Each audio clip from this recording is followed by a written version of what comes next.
In the shadowed annals of the Third Age, there rose a figure of dread, a king without a name, a servant of malice, cloaked in sorcery and shadow. Known only by his title, the Witch-king of Angmar, he was the greatest of the Nazgûl and the most feared. Before his name was lost, he was once a mortal, a man of power and ambition, one of the 9 who were gifted rings of power by Sauron. In time, the ring bent his will, eroded his identity, and chained him to the Dark Lord. But this one did not simply fade. He grew, he led, he conquered. If stories like this fascinate you, ancient kings, dark sorcery, and the fall of mighty realms, consider subscribing. There's much more to uncover in the forgotten histories of Middle-earth. Around the year Tier 1300, he emerged in the north. No one knew his origin, and none dared question it. He founded the Kingdom of Angmar, a realm of cold stone and darker purpose, nestled in the northern mountains. From there, he began his mission to destroy the Dunedain of the north, the heirs of Númenor. His target, Arnor, the once proud northern kingdom of men, now fractured into petty successor states, Arthedain, Cardolan, and Rhudaur. Divided and weakened, they were ripe for ruin. The Witch-king exploited this disunity masterfully. He sowed discord among the kingdoms.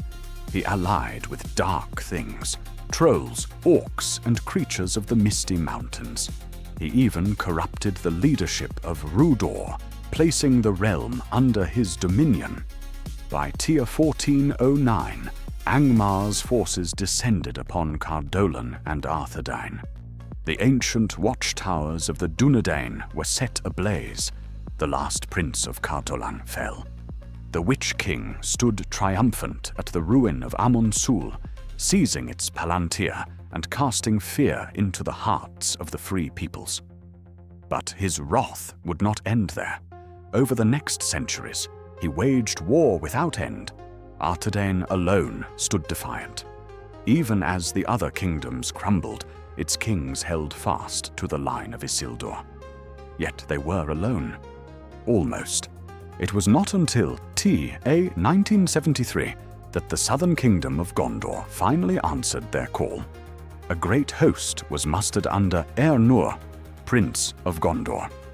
And in TA 1975, the armies of Gondor and the surviving Dunedain crushed Angmar in the Battle of Fornost.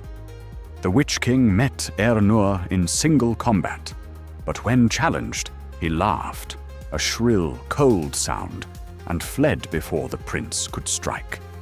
It was said that no living man could kill him, and on that day, it seemed true.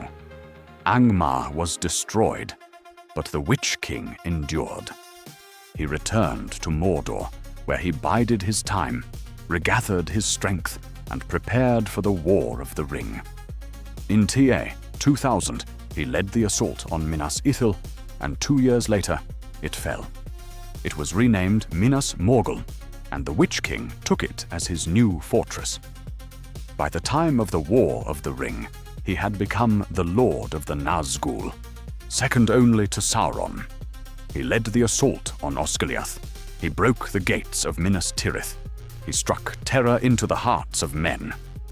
But prophecy is a double-edged sword. On the fields of Pelennor, he met his end, not at the hands of a man, but at the blade of Éowyn, shield maiden of Rohan, and Meriadoc Brandybuck, a hobbit of the Shire. For it was foretold, not by the hand of man shall he fall. And so, the greatest of the Nazgûl perished, a ghostly wail vanishing into the wind. His fall marked the beginning of the end for Sauron's power in Middle-earth. The tale of the Witch-king is not just one of power and fear, but also of downfall. How even the most terrible of servants cannot escape fate. His rise shattered kingdoms, his fall restored hope.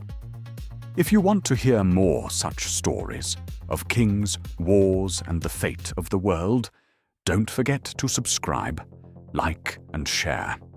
Middle-earth is vast, and its shadows hold many more secrets.